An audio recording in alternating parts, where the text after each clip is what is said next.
আজকে অনেক দিন পরে খিরি বারবিকিউ করব, অনেক অনেক দিন পর।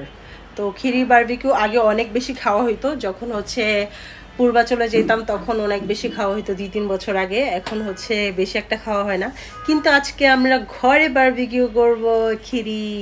ইয়েস, এগুলো আগে থেকে ভিজায় রাখছিলাম, এখন ছোট ছোট করে পিস পিস করব। কি যে মজার একটা খাবার! উফ, ক্ষীরি স্পেশাল তো কোনো মশলা হয় না, তাই আমি হচ্ছে বিফ শিক যে মশলাটা হয় সেটা হচ্ছে শান ব্র্যান্ডের। তো ওই মশলাটা দিয়েই হচ্ছে আমি সুন্দর করে ম্যারিনেশন করে নিচ্ছি। এবং কি যতটুক সময় আমার হাতে থাকবে, মানে চেষ্টা করবেন লং টাইম একটু রেখে দেওয়ার, তো 2-3 ঘন্টার মতো একটু রেখে দিব। বাই দ্য ওয়ে, আমি একটু বেশি স্পাইসি করছি, কারণ হচ্ছে এটা এমনি সাদামাটা একটা জিনিস, একটু বেশি স্পাইস করলে খুব মজা লাগে খেতে।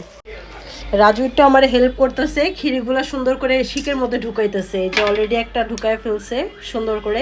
এখন চুলাটা ধরাবো, ওইগুলো করতে করতে আমি চুলাটা ধরায় ফেলি। এইদিকে আমার চুলাটা অলরেডি ধরে যেতেছে, মানে আর অল্প একটু, মানে ভিতরে প্রচুর আগুন আছে, আর একটু হইলেই ধরে যাবে পুরো কয়লাগুলো সব। দেখেন, দেখা যাচ্ছে ভিতরে অনেক আগুন।